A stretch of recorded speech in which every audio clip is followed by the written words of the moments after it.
Alex. I recognized my grandson, Alex, standing at the crosswalk despite the slashing rain, standing out because he wasn't using an umbrella.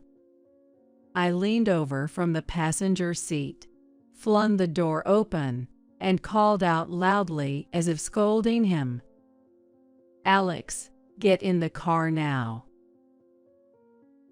Grandma, Grandma. Once Alex saw my face, he smiled faintly and climbed into the passenger seat with heavy steps, then immediately leaned against me and became motionless.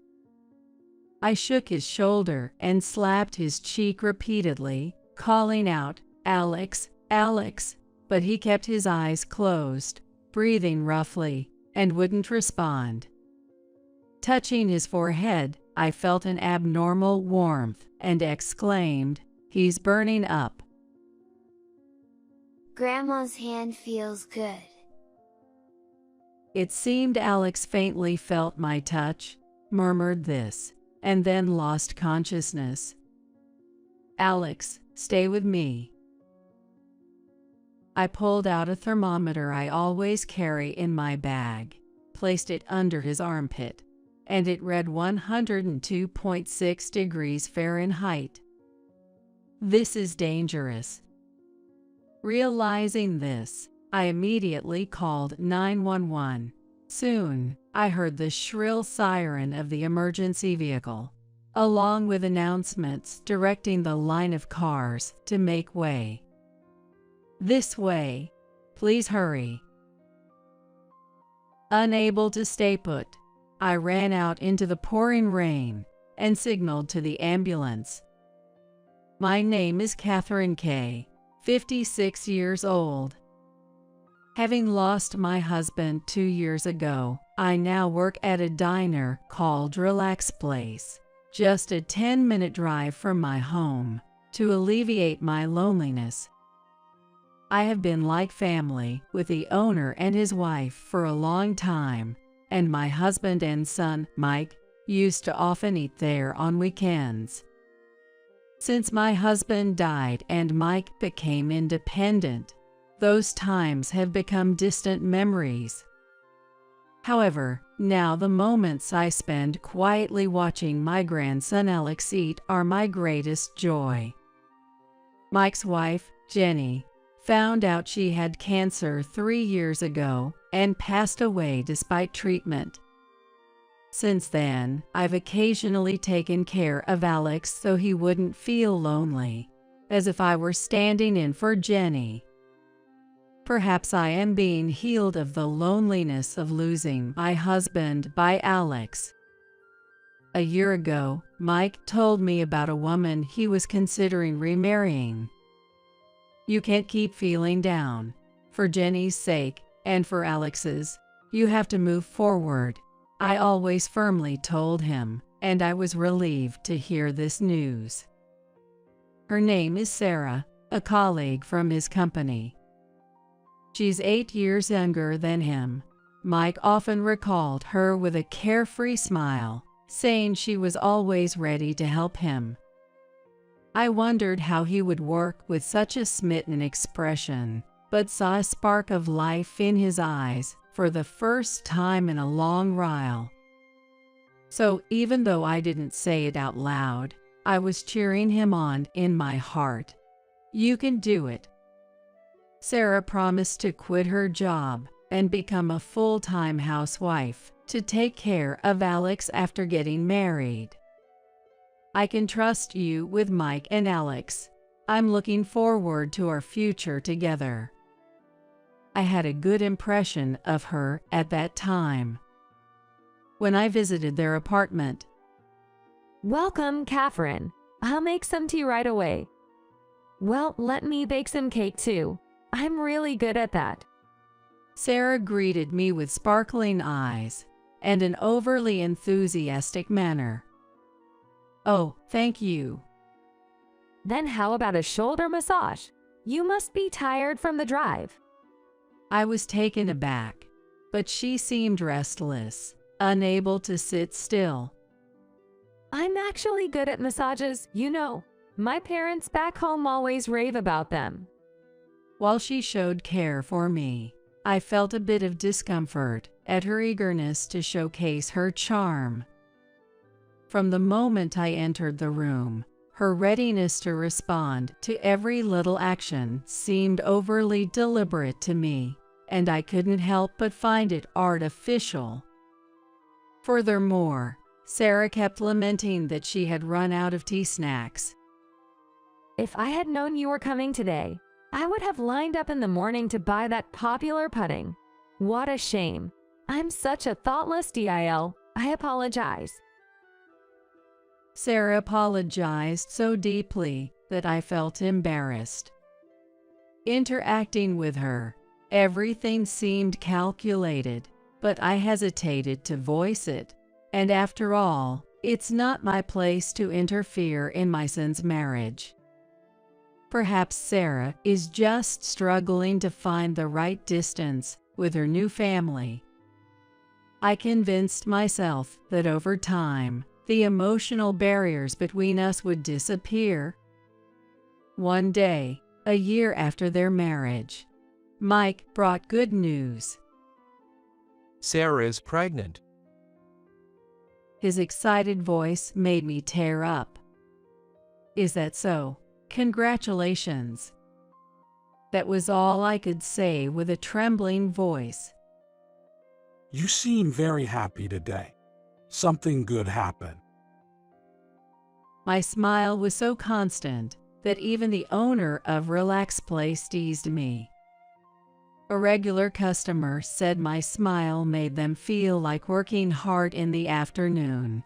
I played it off by joking, "You won't get any extra treats for saying that," which livened up the diner. After work, I brought Sarah a bath salt and fruit basket, set as a pregnancy gift, hoping it would provide her some mental comfort.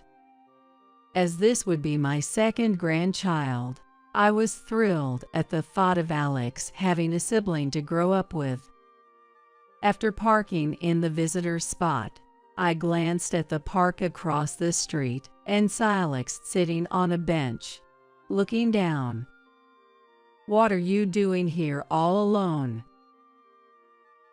When I called out, Alex looked up and smiled sadly. "It's not fun alone, right? I was about to go to your house. Want to join? There's plenty of fruit. Eat whatever you like." But he just shook his head, neither standing up from the bench or speaking, quickly dropping his gaze to the ground. I tried to take him to the apartment, but he resisted with unexpected strength. I want to stay here, he said, refusing to move, as if his feet were glued to the ground. There must be something. I sensed it, but felt reluctant to force Alex to come back against his will. "Wait here." I handed him an orange and went to the apartment alone. Exiting the elevator on my son's floor, I heard the laughter of a young man and woman. Am I intruding? I proceeded down the hallway with my head down, but the laughter was coming from my son's apartment. "What's going on, Sarah?" I thought there was a young couple chatting nearby. I saw Sarah and a delivery man in uniform at the door. They suddenly fell silent, and the delivery man left without a word. Isn't it odd for a delivery man not to speak to the resident after delivering? I asked, puzzled by the delivery man's behavior. Sarah then glared at me with an intensity I'd never seen before, but she quickly snapped out of it. "Oh, Catherine, are you here?" she said, trying to recover her composure. Then Alex came back from the park, walking slowly. Hi, did that guy leave already? When Alex asked this, Sarah glanced at me and smiled awkwardly. Don't say weird things. That guy was just a delivery man. A friend living far away sent us a package, she said, looking down at Alex. Alex stopped in his tracks, not moving any further, and apologized to Sarah with a frightened voice. I handed Sarah the bath salt and fruit basket set. I heard from Mike. You have a baby on the way. That's wonderful. Congratulations. I'll help in any way I can to ensure you have a healthy baby. Just let me know what you need. While saying this, I looked around the room, but I couldn't see the package that was supposed to have been delivered. Alex used to greet me with a bright smile whenever I visited, but today, for some reason, he was silent, playing on his smartphone in the corner of the room. Hey, Alex, what are you doing over there? Grandma came to visit you. Sarah pretended to smile, but her eyes weren't smiling. Alex whispered sorry again, in a frightened voice, and then came over to my side, glancing at his mother's face. Sarah talked alone until I left, but during that time, Alex didn't leave my side or say a word. The next weekend, Alex came to visit me at my house. That day, he was as lively as ever, amusingly telling me about things that happened at school. However, when a delivery truck stopped in front of the house, he tensed up and clung to me. What's wrong? Are you scared of that truck? But you used to love trucks, didn't you? An older, gray-haired delivery man came to get a signature for a package. Oh, thank you, I said as I signed, while Alex stayed hidden behind me. The delivery man greeted Alex with a big smile, saying hello, but Alex stiffened and apologized. The delivery man and I exchanged puzzled looks. What's wrong? This man isn't mad at you, you know. Yeah, buddy, I'm not scary at all, see? The delivery man said, pulling out a piece of candy from his pocket. Here, take this and cheer up. After handing the candy to Alex and driving away in his truck, I again asked Alex what was wrong, but he just averted his eyes, biting his lower lip in frustration. Then one day, a large typhoon approached the area where I lived. Although we avoided a direct hit, intermittent rain continued all day due to its effects. Some areas experienced band-like heavy rainfalls, with the news reporting a month's worth of rain might fall in just a few hours. At Relax Place, where there would normally be a line of customers waiting to get in during the busy lunch hour, the flow of customers was as sparse as dripping water due to the rain. As the wind grew stronger, even those few customers disappeared, leading the owner to sigh and say, Looks like we won't have any customers today, Catherine. You can go home. After packing up some leftover ingredients in a bag, I ran to my car parked behind the restaurant, struggling to keep my umbrella from turning inside out in the strong wind, and my clothes were soaking wet by the time I got in the car. I wiped my face and body with a towel I had in the dashboard, just to make me feel better. Turning on the radio, the sound was drowned out by the noise of the rain pounding outside, so I turned up the volume to the maximum. The rain will continue for a while, the anchor said carefully, but I could tell just by looking at the torrential rain slamming against the window. When I started driving onto the main road, I got stuck in a long traffic jam due to the typhoon's impact, which also paralyzed the rail service. The view through the windshield was a blurry white, but the traffic lights' red glared at the drivers at regular intervals, tauntingly bright.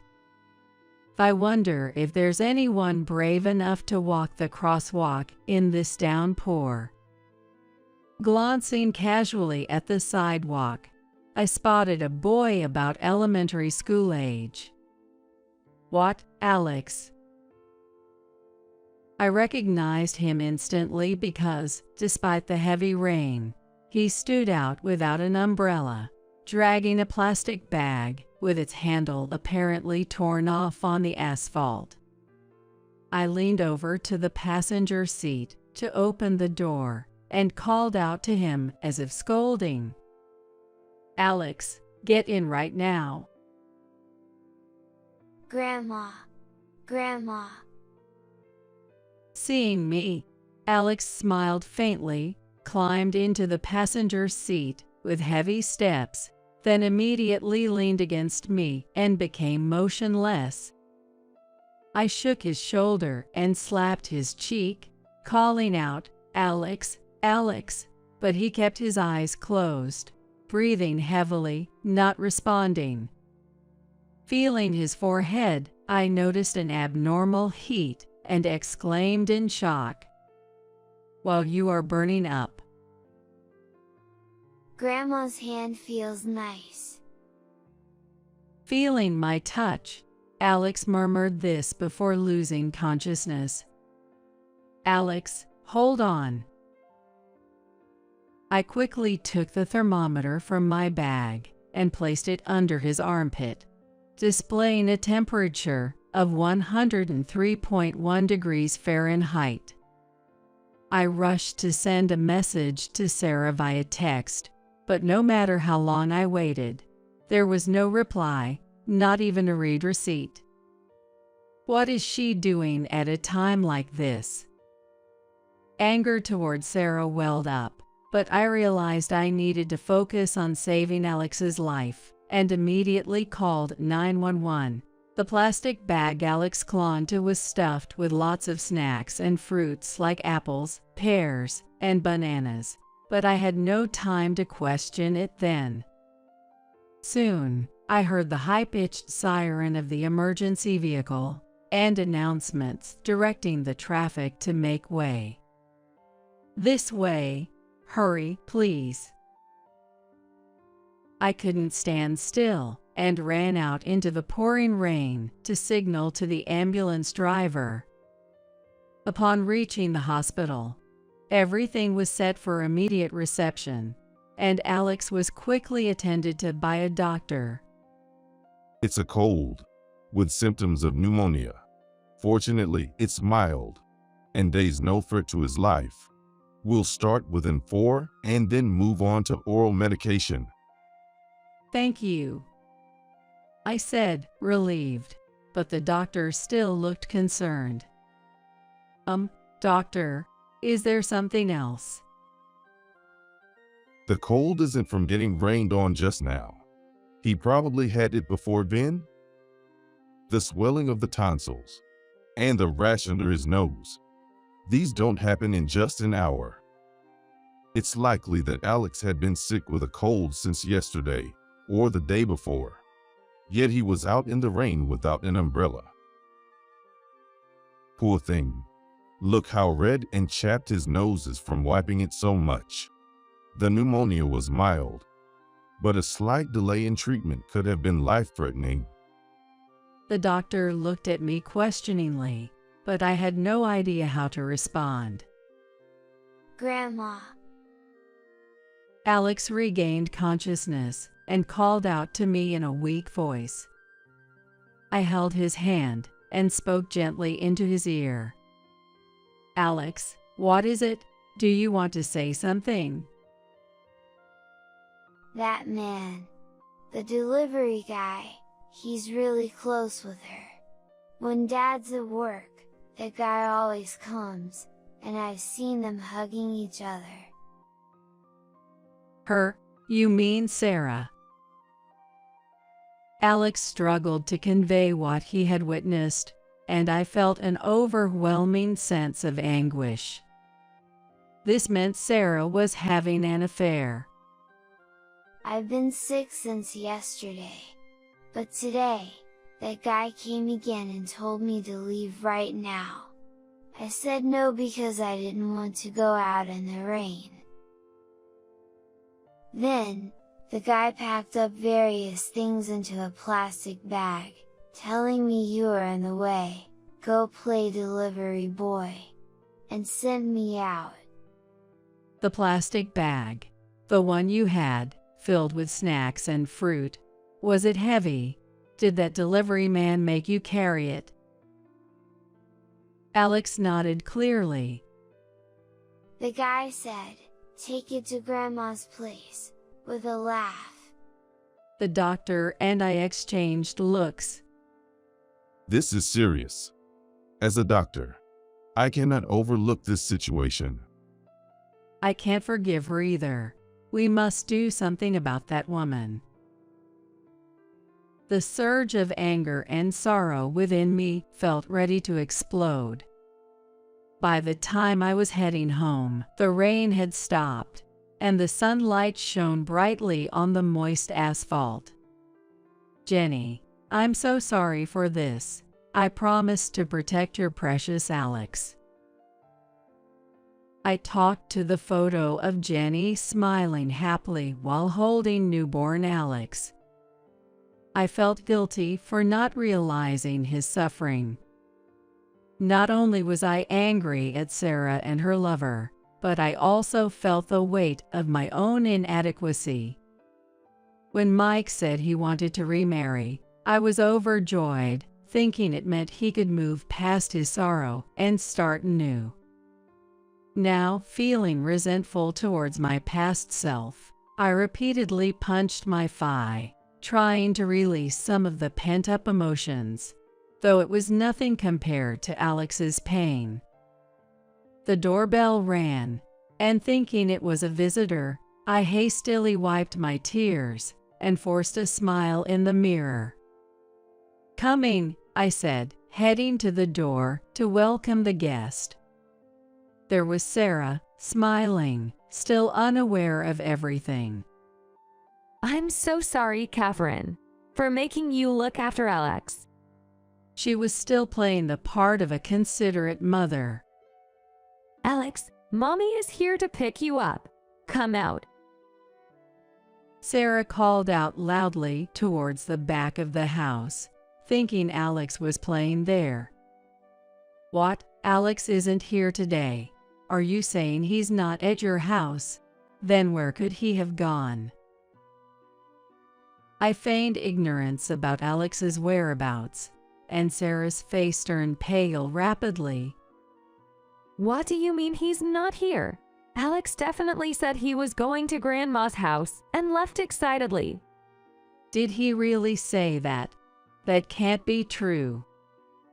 It's been raining all morning, and the wind was so strong. Even adults would hesitate to go out in that weather. But he clearly said he was going to deliver some snacks and fruits to Grandma. He must have been pretending to be a delivery boy. Did he really say that, even though it was pouring rain outside? You let our 6-year-old run out into the storm without stopping him or even looking for him.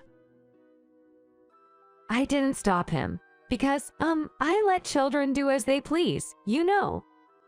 I believe in respecting a child's autonomy. That's my parenting philosophy. Sarah's attitude, as if the whole situation was Alex's fault, drove my anger to its peak. Alex is in the hospital now. He got wet in the heavy rain without an umbrella, developed pneumonia, and the doctor said it could have been life-threatening if treatment had been delayed. What? Sarah screamed in shock, then glared at me furiously. Are you lying to me? Do you enjoy seeing me panic? Isn't that shameful? I don't care what you think. What matters is Alex. He suffered enough. If you want to be a mother, Start by putting your child first. Sarah attempted to argue, her teeth bared, but then realized the gravity of the situation and asked, "Which hospital is he at?" "I'll go get the car. Wait for me." No need. I can't trust you. Sarah refused with a frightening expression and called a taxi using her phone app. Was she trying to secretly communicate with her lover or conspiring to align their stories in case Alex's mistreatment came to light? I returned to the hospital to wait, and Sarah arrived about 10 minutes later. Where is Alex Gay's room? She asked hospital staff indiscriminately, pretending to be a concerned mother. However, she was stopped by a nurse at the entrance to the room. This area is off limits for visitors. You are not allowed in. Alex, Mommy is here now. You can relax. Sarah smiled gently like a saint, but then two people in suits approached her. "Are you Sarah Kay? We need to talk to you. Please come with us to the station," showing their police badges. What? Why do I have to go with the police? I'm his mother. Let me see Alex. What have I done to deserve this? Let me go. Despite her resistance, the police officers remained calm and detained her firmly. The doctor who examined Alex had advised involving the police, believing Alex's testimony couldn't be ignored. If my grandson were in the same situation, I might not be satisfied with just going to the police. The doctor said, half jokingly, half seriously, with a hearty laugh. It was getting dark outside, but I saw that Mike, who should have been on a business trip, had called. I called him back.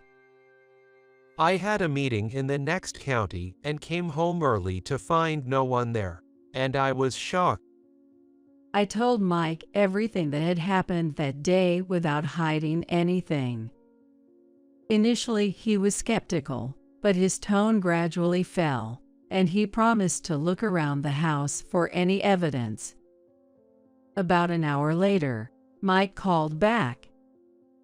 One piece of evidence after another. Photos and videos of them looking cozy together, even traces of them using our bedroom.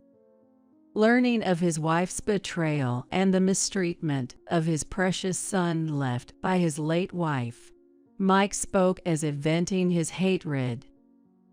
Later, Sarah was arrested for child neglect, and her lover, the delivery man, was also arrested and charged as a co-conspirator. Frankly, I still don't want to believe that Sarah could do such horrible things to Alex. I wish all of Alex's suffering were just lies. It might sound odd with the trial coming up, but I feel like running away right now. Hearing the truth is just too painful. But facing that truth head-on is the only thing we can do for Alex now. Reliving his suffering through the trial is all we have. Feeling helpless, I convinced myself that exposing the crimes Sarah and her lover committed in court is our duty. As the trial began, Sarah kept looking down in the defendant's seat, making me think she regretted her actions. However, when she looked up and caught my eye, without any concern for those around, she twisted her face and stuck out her tongue defiantly. The media were stunned by Sarah's lack of remorse. What a terrible person. Does she understand her situation? Were the cries from around the room. The judge had to call for order to quiet the commotion. Sarah, smirking, took the stand and began narrating the events leading up to the incident as if giving a business report. She admitted seeing an opportunity when Mike, who was advancing in his career, became depressed after losing his beloved wife. Well, honestly, he wasn't my type, but he seemed wealthy and likely to become more powerful, so I thought I could live comfortably by getting involved with him. She spoke frankly, showing no remorse. Sarah revealed that her affair with her lover, Michael, predated her relationship with Mike. He's handsome, just like movie stars, and exactly my type. She continued her relationship with Michael, thinking it unlikely to be discovered by Mike, who was often away for work. She also confessed to finding Alex annoying from the start. His expressions, which sometimes resembled those of the late Jenny, stirred up feelings of hatred in her. While meeting Michael, she treated Alex harshly, laughing at his crying and making sure he couldn't enter the house when they were together. They even recorded these moments on their smartphones. When I threatened him with a scary face saying, "Don't tell anyone," he surprisingly listened. It was quite fun for me. But when I got pregnant with Michael's child, I panicked. If the affair came out, I'd be thrown out, losing access to any money. So I had an idea. I can just have the baby and pretend it's my husband's. That way, the affair wouldn't be discovered, and even the unborn child would have inheritance rights. Thinking that, Alex's presence became an unbearable nuisance. After Sarah finished explaining her motives for mistreating Alex, the courtroom fell silent, appalled by her selfishness. Her lawyer, sweating, tried desperately to mitigate her crimes. Are we not done yet? Sarah yawned, undermining her lawyer's efforts. She continued on the stand. It wasn't just Alex. Catherine, too, coming over every single time something happened, was unbearably annoying to me. I wanted every single second with Michael. It was so annoying. Her blunt expression of her feelings further worsened the judge's impression of her. As a result, she received a harsher sentence than the prosecution's request, and the trial concluded. Needless to say, Mike and Sarah's divorce was finalized. Forced to pay a substantial amount in alimony, Sarah's life of poverty was set in stone. Alex, I was wrong. I was always busy with work and left you under Sarah's care. It must have been hard. Marrying such a terrible woman was my mistake. I am truly sorry. It's okay, Dad. I love you. But I have one request. What is it? Anything you want, just tell me, and I'll buy it for you. It's not that. What I want most is to be with you. Mike, with tears in his eyes, then hugged his son tightly, shouting, "Alex." Later, Mike applied for a transfer from his travel-intensive job to a more stable office position. Everyone was surprised, but given the recent events, no one objected. Years later, after being released from prison, Sarah and Michael began loitering around our home. It's your family's fault we're labeled as criminals. Can't rent a place or get a job. You've made us suffer. Take responsibility. I immediately called the police to handle Sarah's misplaced accusations. Afterward, Mike and I decided to sell our house and move to a secure luxury apartment using the sale proceeds. Returning to the relaxed place with Mike and Alex after a long time, the owner greeted us with a smile. "Alex, have you grown taller since I last saw you?" As I stood up, asking out of habit, "Can I help with anything?" The owner came over. No need, Catherine. You're a guest today, right? And it's my treat. Especially since Alex is here too. Eat whatever you like. I love the fried pork meal here. But even more than that, I love being with Dad and Grandma the most. Seeing my grandson's smile return, I swore to my heart, I will never let that smile be taken away again.